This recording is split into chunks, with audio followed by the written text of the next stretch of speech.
welcome back to today's lesson. Remember, we have been talking about the theory of the firm. Now, we said in our previous lesson, we have tried to define what theory of the firm is.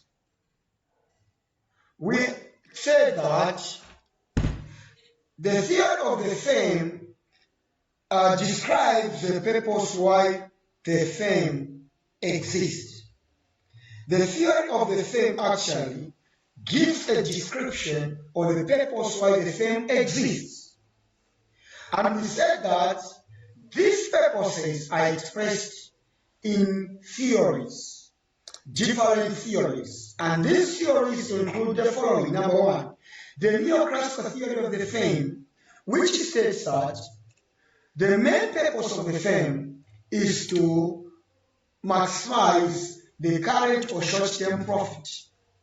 We went on and talked about the wealth maximization theory of the firm, which says the main purpose of the firm is actually maximize profit. Okay. In the next lesson, we are continuing talking about other theories of the firm. Okay. We are going to talk about sales maximization among others. What do sales maximization theory says? We should know that theory, sales maximization theory, was pioneered by William Bemore and others. These are managerial economics scholars. And the sales maximization theory states that managers of modern firms aims at maximizing sales after the firm has yielded a level of profit acceptable by shareholders. So, once the managers have actually realized the profit that the shareholders are anticipating, then they will shift their attention to something which is making huge sales. Now the question is why? One thing we should understand is that the reason why managers would aim at maximizing sales is that there is a strong connection between manager salaries and sales, and not between salaries and profit. What does that entail?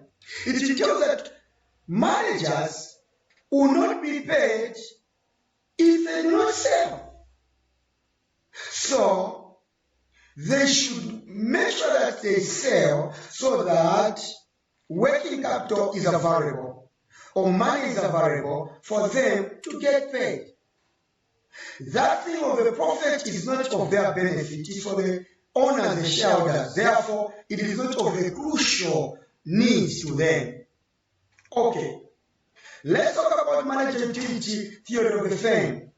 Now, the manager utility theory of the firm states that top managers aim at maximizing its utility. Now, when we say its utility, we are talking about its own satisfaction. In other words, we are saying that the manager is entrusted, by the shareholders to manage, their businesses or the firm, actually do turn around and put their own satisfaction in front, rather than putting that of the owner who happen to be the shareholders. Now, managers seem to drive their satisfaction from creating huge salaries, job security, power to decide, importance in society, recognition, stock option, size of their staff, and lavish big offsets. Once managers who are entrusted by the shareholders to maximize their wealth get this thing, the huge salaries, the job security, the power to decide, the importance in society, the recognition, the stock option, the size of their staff, and lavish offsets, they forget about other objectives such as wealth maximization.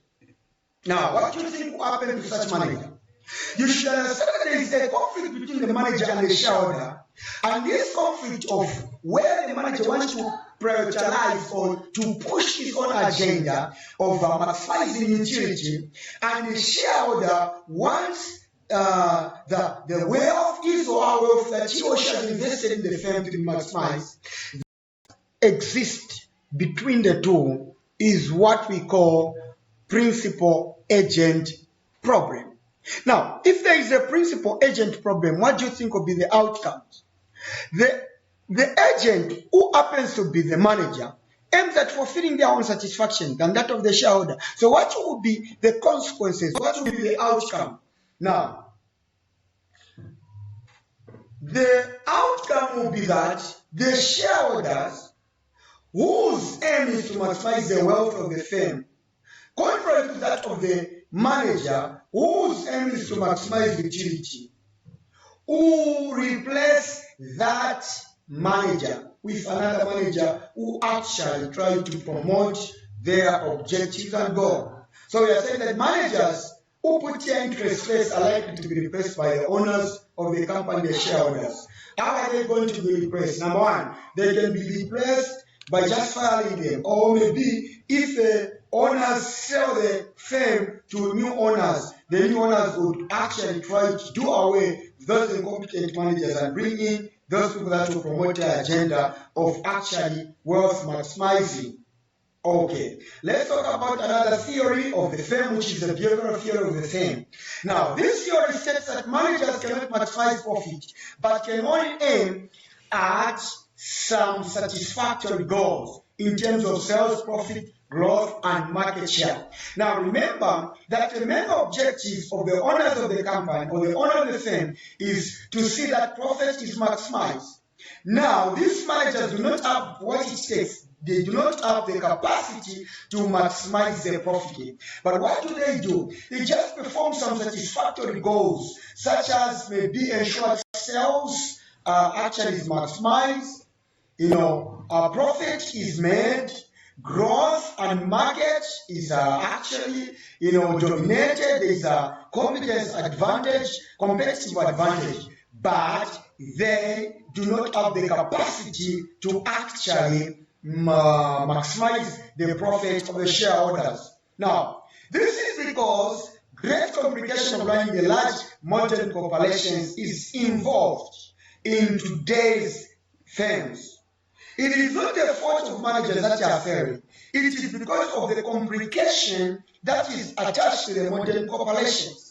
Today's business are so modern to the level that they need a lot of factors and activities to be done in order for objectives to be actually realized.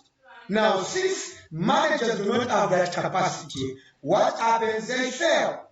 They fail to maximize the profit of the firm. Okay. Now, the inability by managers to maximize profit is referred to by Simon as the satisficing behavior. The inability by managers to maximize profit is referred to Simon as satisficing behavior. Now, what is satisficing behavior? Satisficing behavior is actually scratching or just achieving some satisfactory goals without achieving the intended main objective. Now, the main objective of the owner of the firm is to see to it that profit is maximized. But these managers do not have the capacity, but rather they just achieve some satisfactory goals. Now, that process of just achieving satisfactory goals without achieving the intended full objective is what we call satisficing behavior. Therefore, large corporations are seen to be satisficing rather than achieving the main objective. Why? Because they are only able to perform some satisfactory goals rather than achieving the main objective.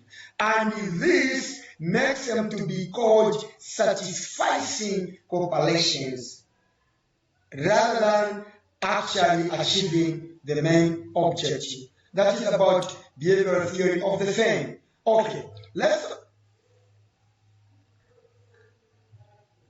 do a quick recap of what we have talked about. Ladies and gentlemen, we have been talking about the theory of the firm. And we said the theory of the firm expresses the reason why firms exist. And to express the theory of the firm, there are lots of different theories that actually states the purpose of firms. We have talked about the neocratical theory of the firm. We have talked about growth maximization theory. We have talked about sales maximization theory. Utility theory of the firm. Ladies and gentlemen, that is so about the theory of the firm. Now I want you to pay so much attention because these theories that we are trying to raise are a foundation to what we are about to start doing in the future. Now, in our next lesson, we are going to shift our attention and we are going to talk about something new. We are going to get introduced to economic optimization. What is economic optimization? We are going to talk about economic optimization. We are going to talk about differentiation. We are going to talk about the rules of differentiation. Now, from there, we are also going to talk about unconstrained and constrained optimization. Now, this will involve a lot of calculation. For this reason, I'm requesting or asking of you to pay much attention. And when I announce that a lesson will be taking place this time, I want you to be prepared, as I would actually expect questions of you from you. If you're not giving me a feedback, I'll not be aware, I'll not know if actually you've understood the lesson or not. Remember, you are paying that you should understand the lesson, not just to keep these videos or audios in your phone. Thank you very much. Until next time, God bless you. Shalom, shalom.